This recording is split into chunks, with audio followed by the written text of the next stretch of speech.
Friday 37, possible showers Saturday and 34, partly cloudy and 25 on Sunday, the same on Monday with 26 degrees. More news as it happens on 5AA. Peter Godfrey on 1395, Adelaide's 5AA. Good morning, 5:06 and 16 degrees at the moment. A couple more texts just on South Australian music and how we could acknowledge that great heritage we have of musicians back over many decades. Statues around the entertainment centre would be good. Yeah, I'd like that idea. I like that one as well. And Janet too follows up, mentioning her brother-in-law's band UK Blitz. They played at the Lockleys last weekend. They're always packed out. They also play at the Emu Hotel at Morford Vale and the Hallett Cove pub as well. So there we go. Janet says they're great. 50s, 60s and 70s rock music, so go and have a look at them if you can. Let's head to New Zealand now. Catch up with what's happening there. Selwyn Manning from livenews.co.nz. How are you, Selwyn? Yeah, very good, Peter. Your side of the ditch looking all right? It is. It's looking like blue skies, really good temperatures today and tomorrow by the look of it, around 25, 26 degrees. So that cricket game that will be played between your country and my country, Peter, Eden Park in Auckland, it does look like it will be a good day tomorrow. Fantastic. We're going to get on to that. We'll save that to the last. I think that's the that's the big one. That's the big one. Yeah. The big one. But a fairly, I guess, a sombre anniversary just past the the 4 years, isn't it, since the Christchurch earthquake, Feb 22, 2011. Yes. Gee, those 4 years have flown by, haven't they? It seems like it's so much further down the track, actually. When we're all reminded over this side of the ditch that it's only 4 years since the Christchurch earthquake. I guess, that's quite a reminder, actually, that so much can go on in such a short time. But, last night, Television New Zealand broadcast, Peter, it was a graphic documentary of footage taken at the time of the 6.3 magnitude earthquake in Christchurch on, like you said, on February 22nd, 2011. It also captured all the events in the hours ensuing. So those are with all the footage, etc., interviews of when the rescue attempts were taking place. It was a grim reminder, really, of the devastation that occurred there. Just looking at that, it caused 185 people's death and it injured several thousand others. The whole thing really was it took Christchurch people, Peter, by absolute surprise. Each year it seems to stick in people's memory, and it's still acknowledged every year on the 22nd of February. But it once again, this I guess I'm struggling to really get a good idea and convey a good idea of really what it was like at the time. The whole country pretty much went into mourning. Everybody in the country really knew someone that was affected or killed in the Christchurch earthquake. So it was a whole nation really that was personally affected, as well as the nation being struck in its second largest city. But it couldn't have struck at a worse time, I guess. When you look at it, it was right on the end of lunchtime at 12:51 p.m. There were thousands of people on the move. They were in the streets. And the History New Zealand website, it records it factually. And I'll read from that just one paragraph, Peter, and it says more than 110 fatalities were caused by the collapse of two multi-storey office buildings, the Christchurch, the Canterbury Television and the Pine Gould Corporation buildings, falling bricks and masonry on Manchester Street in Christchurch, and in Cashel Mall killed another 11. 6 died by two city buses crushed by crumbling walls, and rock cliffs behind houses collapsed in the Sumner and Redcliffe area, the boulders tumbling down the Port Hill, and 5 people were killed by those falling rocks. One of them I personally knew as well. Okay. I mean, it was, just all of this taking place in the hours after, and of course so many people were trapped in the rubble.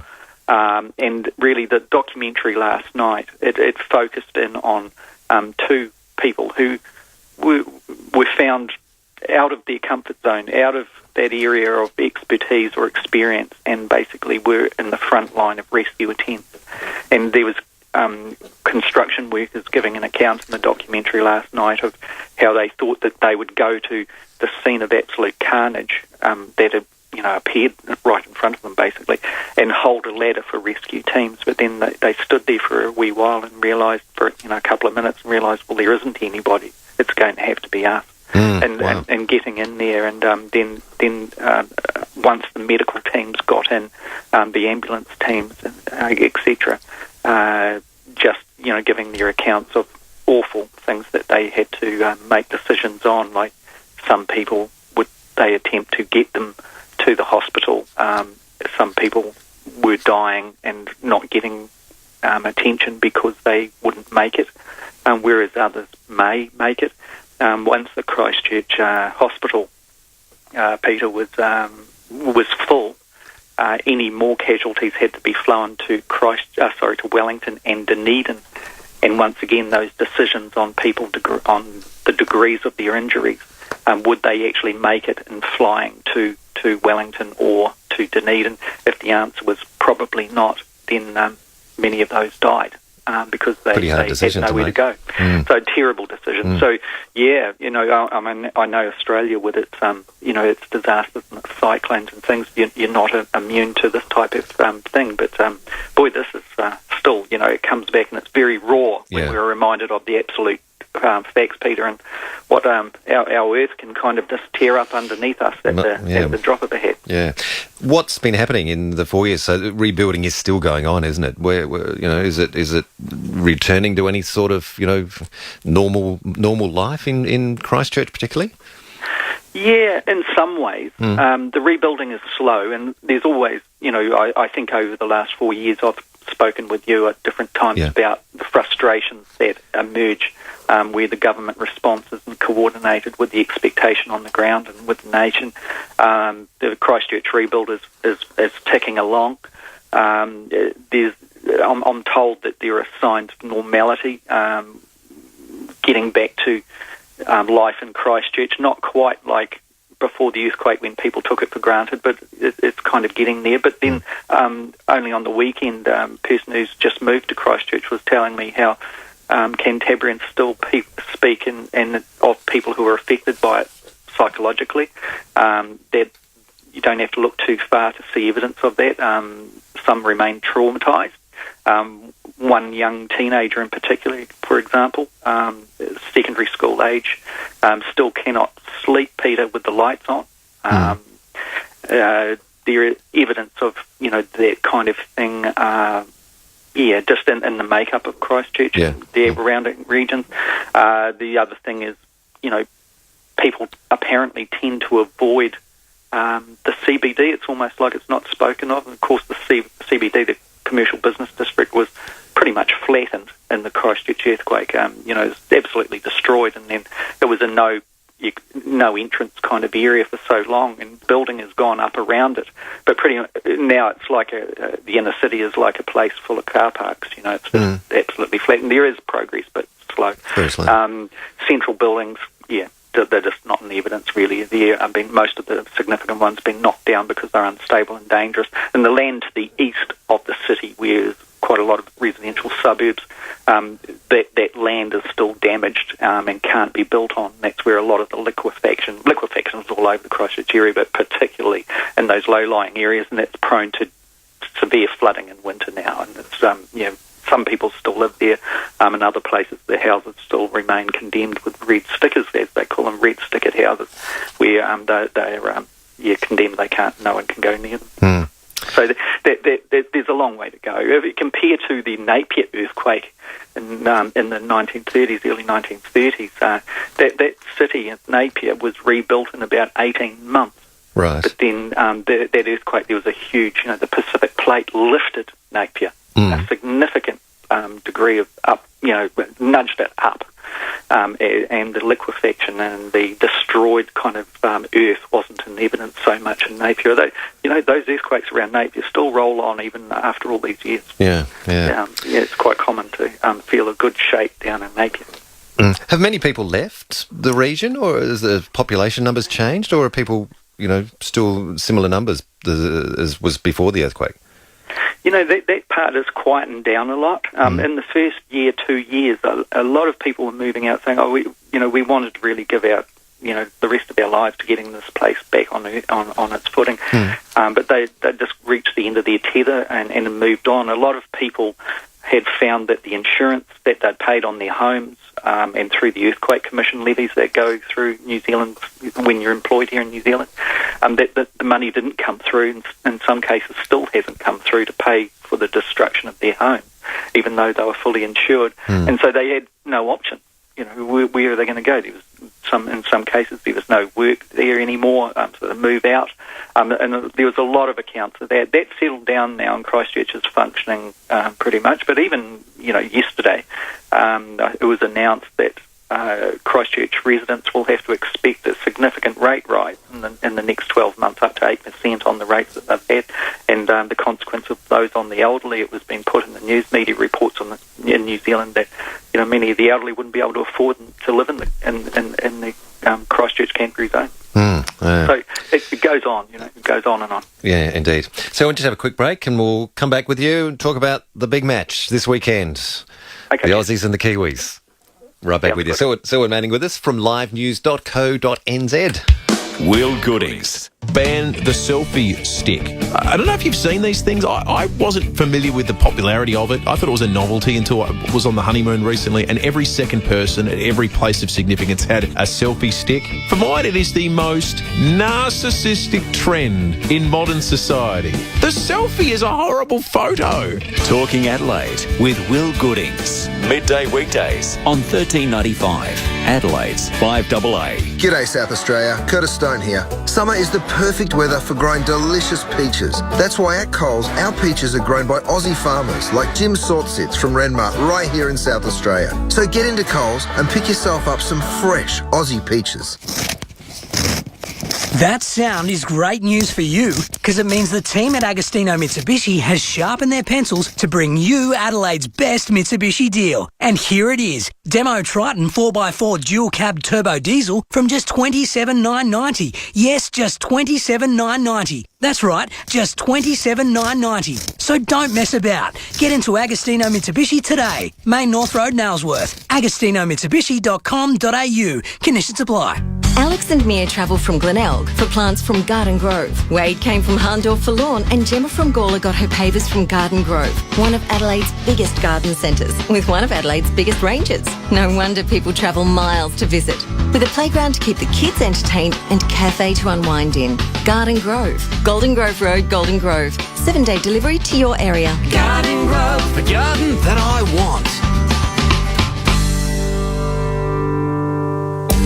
Peter Godfrey. Talking Adelaide on 1395. 5AA. And we're talking with Selwyn Manning from livenews.co.nz about things affecting our Kiwi cousins across the ditch. Now, Selwyn, this weekend, all eyes over your side of the ditch, I'm sure, with the Cricket World Cup. Both our countries co-hosting the World Cup, and we're meeting on the field to do battle. Yeah, no, Peter, this match that's shaping up for Saturday, this match, it may not get better than this in the World Cup. Australia versus New Zealand, they are the two informed teams, clearly. And they're going to be squaring off Saturday at Eden Park up here in Auckland. Very good facility. And that will kick off at 2 p.m. New Zealand time. So what's that? Roll back about 2.5 hours. About 12:30, roughly our time, I think. Hang on, what does my little smartphone... 11:30, something like that. I'll check my smartphone and I'll come back to you on that one. Yeah, better get it right. Yes. Otherwise I'll be saying that Kiwi put us crook on this. But, so 2 p.m. New Zealand time will kick off. Now, looking at the weather, we mentioned the weather earlier at the beginning of the bulletin. Today we're going to reach in Auckland at 26 Celsius as the high, an overnight of 16, so a bit cool, but they are forecasting, Peter, that there will be isolated showers late today and even heavy in the evening.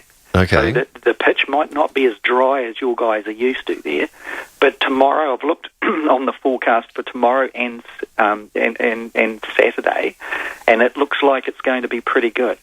So it looks like it's going to be fine weather. So I'm just saying that just in the awful situation would be all the build up to this great game. It's going to be a great game, obviously. And if it rained out, that would be terrible. And Auckland can turn on rain. Yeah. That song that that Crowded House did, 4 seasons in one day. Neil Finn was writing about New Zealand. Oh, we thought he was writing about Melbourne, but there you go. No, well, there you go. We grabbed that one. 4 seasons in one day. Yeah. I suppose Melbourne is very, very similar. Yeah. So the weather is the big thing. But Peter, the sledging, it's already begun. It's big. It's got to happen. It's getting a lot of coverage this side. New Zealand Herald in particular has been really, really, really looking at that. Of course, Australia's opening batter, David Warner, he was told apparently that Eden Park is the people at Eden Park, the crowd, it's going to be a pressure cooker atmosphere, and they're really going to be signalling him out. Now, his reply in the New Zealand Herald, as reported, was perfect. I hope they come out and boo us and give us crap like they always do. He says that's what's going to happen. We love it. It gets us up and going, gets the adrenaline going for sure. And he says, Peter, that he's going to do all his talking with the bat. Yep. So, that's the sledging. Now, the Black Caps coach, Mike Hesson, he says, when on the field, the Kiwis are going to be focused on doing the business. And he says about the sledging, he said his team will just soak it up as best we can. A lot of bravado there, isn't there, on both sides? There's on both sides. Yeah. So it's shaping up to be a cracker, and it should be too. It should be. If you look at, let's look at Australia's game against England. Absolutely blitzed England, and that was in the opener, and that was a real reminder, I think. Over 100 runs won by just great. Then if you looked at 111 runs, of course I shouldn't steal those extra 11 runs off you guys. And then New Zealand played England too. So this is the yardstick we're using there. New Zealand beat England by 8 wickets. 8 wickets, It was the best result that New Zealand has had. If you look at it, what that all boiled down to, they bowled England out for 123 in 33.2 overs. So, all out. And it only took the Kiwis 12 overs in its game to actually rack up the 125 to beat England and to shove them out. So that was just amazing. We haven't seen that kind of, we've never seen those kind of results here in New Zealand actually against an international side of England's standing. Clearly they're out of form, new into the season. Whatever the reasons are, it's still a fantastic one. The standout players, but look, cricket specialists here, Peter, are saying that the key to the Kiwi team at the moment is there isn't one weak link in the team. And they're saying that they're pretty much all in form as a team, every player. But the ones that are really, I guess, if you're picking two out in the bowling, if you're watching the game, you watch the bowler Southey. Now the crowds in New Zealand. When we look back in the past, we had Sir Richard Hadley, top of his game. He was the world record holder for the amount of international wickets in Test matches. He was a hero over here in New Zealand.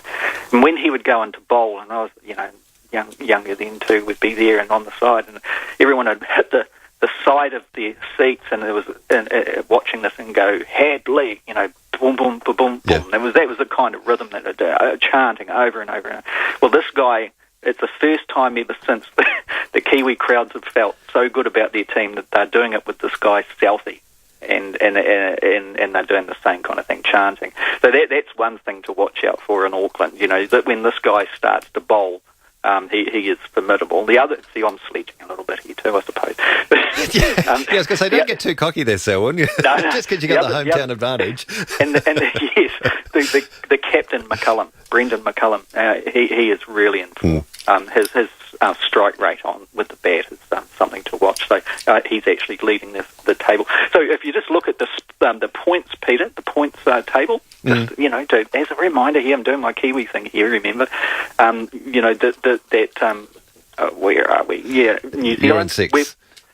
We've got 6 points. We've won 3, played 3. Remember, Australia's played 2, but one of the games was called off for whatever reason. So, you guys miss out on a few points potentially, and have got a no result on one of the games. So, yeah, you guys are sitting back at 3 on the board, and Sri Lanka's on 3. Similar kind of figures there. But, you know, let's what is it that you said last week, Peter? See, I'm rambling. I'm trying to talk up the Kiwi team so much. I'm rambling.